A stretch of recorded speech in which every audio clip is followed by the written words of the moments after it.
दोस्तों, श्रद्धा वॉकर का केस भले ही ओपन हो चुका है, कातिल ने भी अपना गुनाह कबूल कर लिया है, लेकिन क्या आप जानते हैं कि केस अभी भी आफताब के पक्ष में ज्यादा है और आने वाले समय में साल 1.5 साल में उसे न सिर्फ जमानत मिल सकती है बल्कि वो इस केस में आसानी से बरी भी हो सकता है, क्योंकि सिर्फ इकबालिया बयान कोर्ट में सजा दिलाने के लिए काफी नहीं होता। जुर्म कबूलने के साथ साथ कुछ और सबूत भी इकट्ठे करने होते हैं। कानून के जानकारों के मुताबिक आफताब केस अभी भी बहुत ज्यादा कमजोर है। हम आपको बताने जा रहे हैं कि कैसे आफताब ने चालाकी से अपने आप को 90% तक सेव कर लिया है।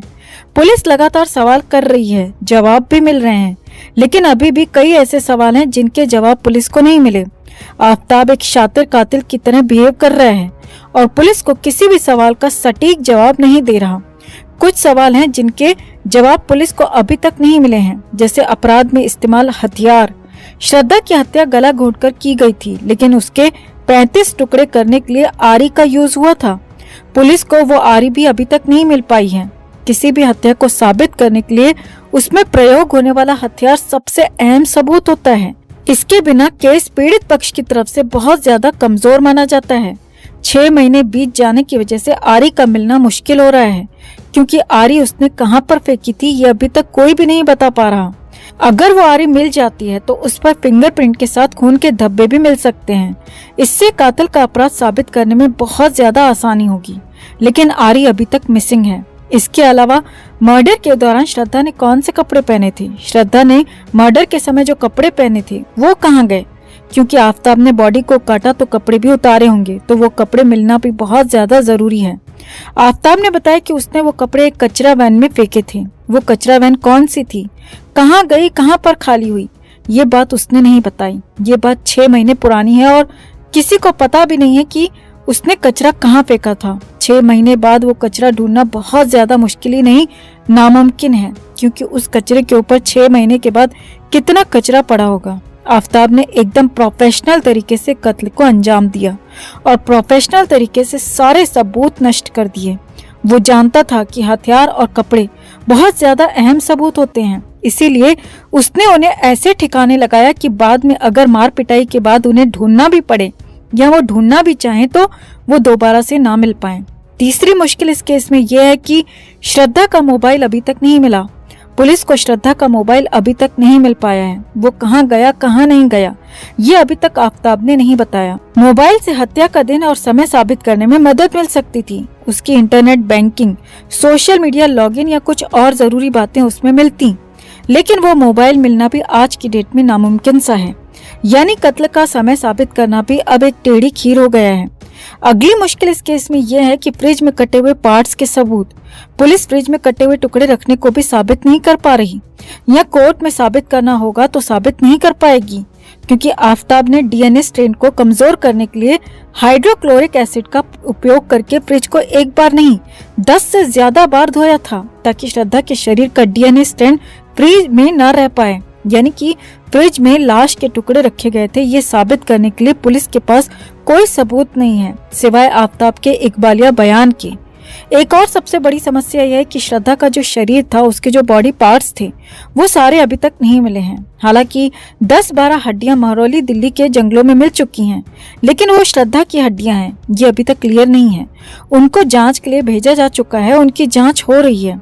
अगर उसमें श्रद्धा की हड्डियां मिलती हैं तो हड्डी से मौत का समय और तरीका पता चल सकता है, लेकिन हड्डियां श्रद्धा की नहीं हुई तो भी यह आफताब को कहीं न कहीं फायदा पहुंचाएगा।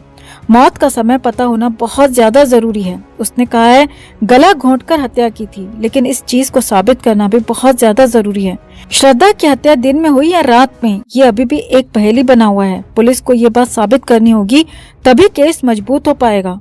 कोर्ट में जुर्म साबित करने के लिए ये चीजें मिलनी बहुत ज्यादा जरूरी हैं, और तभी कोर्ट भी किसी नतीजे पर पहुंचेगा। वरना हमारे देश का कानून तो आजकल मर्डर और रेप के आरोपियों को सबूत मिलने पर भी बाइज्जत बरी कर देता है। इतना रहमदिल कोर्ट है।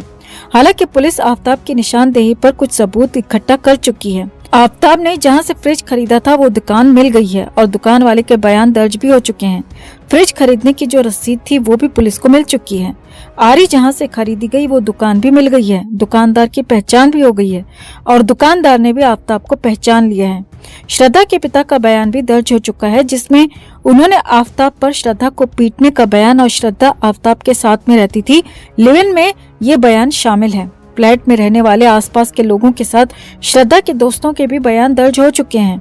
श्रद्धा की बॉडी काटने के दौरान खुद आफताब के हाथ में चोट लग गई थी, आरी से, जिसका उसने पास के डॉक्टर अनिल सिंह से इलाज कराया था। डॉक्टर का बयान दर्ज हो चुका है और डॉक्टर ने आफताब की पहचान भी कर ली है। पुलिस ने अब कोर्ट से नार्को टेस्ट के लिए परमिशन मांगी है, जो कि कोर्ट ने परमिशन दे दी है। अब आफताब का नार्को टेस्ट होगा, लेकिन भारत में नार्को टेस्ट का इतिहास बहुत ज्यादा भरोसेमंद नहीं रहा। भारत के सबसे फेमस और सबसे बड़ी मर्डर मिस्ट्री में से एक नोएडा का आरुषि मर्डर केस सबको याद होगा। उसमें नार्को टेस्ट हुए थे, बहुत सारे हुए थे, लेकिन आज तक क्या रिजल्ट निकला सबको पता है। हालांकि यहाँ पुलिस को उम्मीद है कि शायद कुछ सवालों के जवाब मिल सकते हैं। पुलिस का कहना है कि आरोपी पूछताछ में सहयोग नहीं कर रहा। वो मोबाइल, श्रद्धा के कपड़े और आरी के बारे में कुछ भी ठीक नहीं बता रहा। मोबाइल को कभी महाराष्ट्र में फेंकने की बात बोलता है तो कभी कहता है कि दिल्ली में फेंका है। कपड़ों के बारे में भी कहता है कि जला दिए तो कभी कहता है कि कूड़े की गाड़ी में फेंके थे। इसी तरह आरी के बारे में भी सटीक जानकारी नहीं दी है। असल में आफताब जो आज की डेट में पेश कर रहा है वो ये सब पहले से ही गूगल पर कई बार सर्च कर चुका था कि अगर वो पकड़ा जाता है कभी न कभी तो उसे बचने के लिए कैसे कैसे बयान देने हैं, किस सवाल का जवाब कैसे देना है, कैसे बातें छिपानी है, कैसे बातों को गुमराह करना है। सब कुछ वो पहले से तैयारी कर चुका था। वो इस सिचुएशन के लिए मेंटली प्रिपेयर था। अभी केस ओपन होने से 10-15 दिन पहले भी आफताब ने गूगल पर सर्च किया था कि अगर 5-6 महीने के बाद कोई कातिल पकड़ा जाता है तो उसका गुनाह साबित करने के लिए कौन कौन से सबूत जरूरी होते हैं। ये बातें खुद दिल्ली पुलिस ने बताई हैं। उसके दिमाग में कहीं न कहीं यही चल रहा था कि इस सिचुएशन से कैसे बचा जाए। वो लगातार रिसर्च कर रहा था कि कैसे पुलिस को गुमराह करना है और कैसे केस को अपने फेवर में करना है। और जो इंसान किसी सिचुएशन के लिए 4-5 महीने पहले से ही तैयारी कर रहा हो, खासकर कोई क्रिमिनल, वो ऐसी सिचुएशन को बाकी लोगों के मुकाबले बहुत अच्छे से हैंडल कर सकता है। आफताब एक शातिर खिलाड़ी है। वो इसके कत्ल के तरीके से और एक्टिविटीज से साफ साफ पता चलता है। आफताब के परिवार या रिश्तेदारों का अभी भी दूर तक कोई नाम नहीं है। ये वसई का रहने वाला है, लेकिन इसके बचपन के दोस्त, इसके रिश्तेदार कोई भी मीडिया में सामने नहीं आया और न ही मीडिया अभी तक उन तक पहुंच पाई है। श्रद्धा की सारी डिटेल मीडिया में आ चुकी है और आफताब की एक भी नहीं। क्या ये सामान्य बात हो सकती है? क्या ऐसा नहीं लग रहा कि कोई जानबूझकर इसका बैकग्राउंड छिपाने की कोशिश कर रहा है? ये 5-7 भाई बहन बताए जा रहे हैं। ये भी सच है या झूठ पता नहीं। सवाल तो ये भी है कि ये लोग हैं तो कहाँ हैं? इसका परिवार अभी तक कहाँ छिपा हुआ है? सामने क्यों नहीं आ रहा? ये केस न तो सिर्फ एक मर्डर का केस है और न ही सिर्फ लव जिहाद का। ये उससे भी कहीं बड़ा केस है और उससे भी कहीं बड़ा रैकेट हो सकता है, क्योंकि ऐसे लोगों को जो फंडिंग करने वाले लोग होते हैं उनका एक अलग ही मकसद होता है। ये 1.5 साल से कहां से खर्चा कर रहा था, किस किस के संपर्क में था, मर्डर के बाद ये किस किस से मिला, इसके संपर्क में कौन लोग आए थे। ये सारी बातें मर्डर का असली कारण सामने लाने के लिए बहुत ज्यादा जरूरी हैं। अगर आप भी हमारी बात से सहमत हैं तो कमेंट में जरूर बताएं और इस खबर को ज्यादा से ज्यादा शेयर कर ऐसे लोगों का मकसद पता करने में हमारी मदद करें।